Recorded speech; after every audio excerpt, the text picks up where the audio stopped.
मैं लड़ूंगी, ये मेरी लड़ाई है, मैं इसको लड़ूंगी। ये लड़ने की क्षमता, ये हिम्मत उस लड़की को और करोड़ों भारत की नारियों को हमारे संविधान ने दी। आगरा में मैं अरुण वाल्मीकि के घर गई। अरुण वाल्मीकि पुलिस स्टेशन में काम करता था, सफाई का काम करता था। आप सोच सकते हैं हमारी तरह उसका भी परिवार था। नई नई शादी हुई थी, 2-3 महीनों का बच्चा था।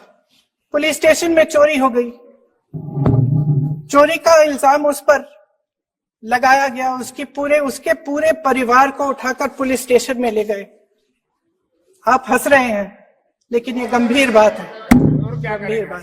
शर्म करो, शर्म। अरुण वाल्मीकि को पीट पीट के मार डाला, उसकी बीवी को पीटा, उसके पिता के नाखून निकाले, उसके पूरे परिवार को पीटा गया। जब मैं उस जवान महिला से मिलने गई जो अभी अभी विधवा हुई थी, तो उसने मुझे कहा कि दीदी, हमें सिर्फ एक चीज चाहिए, हमें न्याय चाहिए और हम इस न्याय के लिए लड़ते रहेंगे, चाहे कुछ भी हो जाए। ये हिम्मत उस महिला को हमारे संविधान ने दी।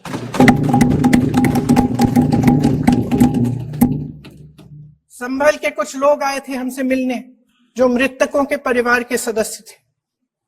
उसमें 2 बच्चे थे, अदनान और उजैर। आप सुनिए। उसमें 2 बच्चे थे, अदनान और उजैर।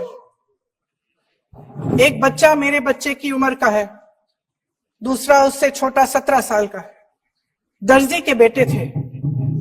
दर्जी का एक ही सपना था कि वो अपने बेटों को पढ़ाएगा, लिखाएगा। एक बेटा डॉक्टर बनेगा, एक बेटा भी सफल होगा दूसरा बेटा भी अपने जीवन में सफल होगा। उनके पिताजी हर रोज उनको स्कूल छोड़ते थे। उस दिन भी स्कूल छोड़ने के बाद अपनी दुकान में चले गए। उन्हें पता नहीं था कि विवाद हो रहा है। उन्होंने भीड़ देखी, घर आने की कोशिश की तो पुलिस ने गोली से मार डाला। वो 17 साल का बच्चा अदनान मुझसे कहता है, वो 17 साल का बच्चा अदनान मुझसे कहता है कि मैं बड़ा होकर डॉक्टर बन के दिखाऊंगा, मैं अपने पिता का सपना साकार करूंगा। ये सपना, ये आशा उसके दिल में हमारे संविधान ने डाली।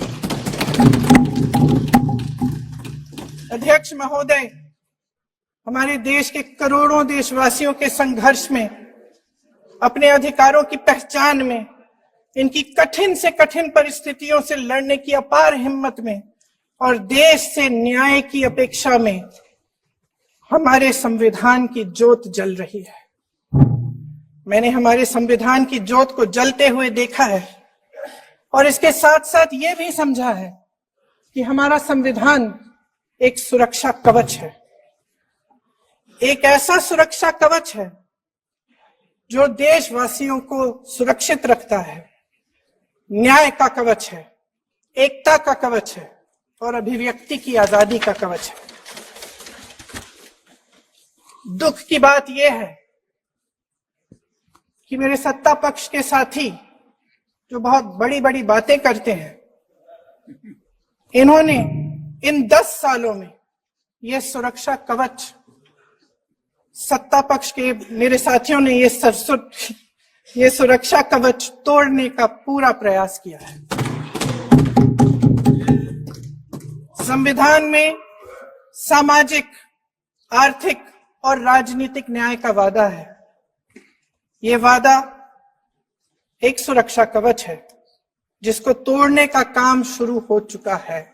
लैटरल एंट्री और निजीकरण के जरिए ये सरकार आरक्षण को कमजोर करने का काम कर रही है।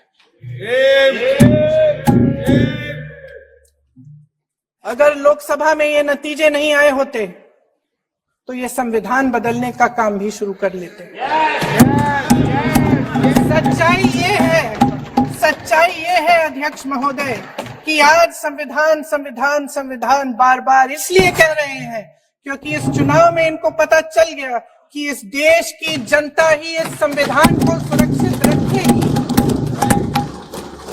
कि इस चुनाव में हारते हारते जीतने से इन्हें एहसास हुआ कि ये संविधान बदलने की बात इस देश में नहीं चलेगी। आज जनता की मांग है कि जाति जनगणना हो। सत्ता पक्ष के मेरे साथी ने इसका जिक्र किया।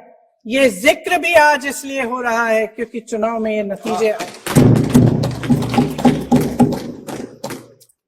ये जाति जनगणना इसलिए जरूरी है ताकि हमें पता चले कि किसकी क्या स्थिति है और नीतियां उस हिसाब से बने। इनकी गंभीरता का प्रमाण यह है कि जब चुनाव में पूरे विपक्ष ने जोर से जोरदार आवाज उठाई कि ये जाति जनगणना होनी चाहिए, तो इनका जवाब देखिए।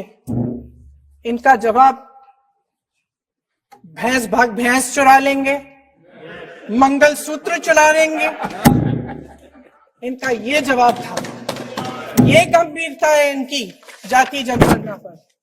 महोदय, हमारे संविधान ने आर्थिक न्याय की नींव डाली, किसानों, गरीबों और को जमीन बांटी, भूमि सुधार किया, जिसका नाम लेने से कभी कभी आप झिझकते हैं और कभी कभी उनका नाम धड़ाधड़ इस्तेमाल किया जाता है अपने आप को बचाने के लिए।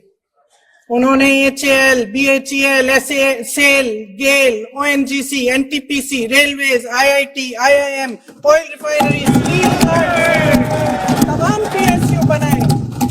PSU बनाए। अध्यक्ष महोदय, उनका नाम पुस्तकों से मिटाया जा सकता है, उनका नाम भाषणों से मिटाया जा सकता है, लेकिन जो उनकी भूमिका रही इस देश की आजादी के लिए और इस देश के निर्माण के लिए, वो इस देश से कभी मिटाया नहीं जा सकता।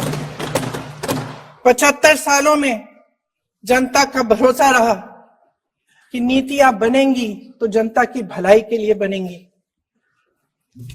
जल जंगल जमीन का अधिकार मिला आदिवासी भाई बहनों को। इंदिरा जी ने बैंकों का राष्ट्रीयकरण करवाया, खदानों का राष्ट्रीयकरण कराया। कांग्रेस और यूपीए की सरकारों में शिक्षा का, भोजन का अधिकार मिला। 75 सालों में जनता का भरोसा मिला।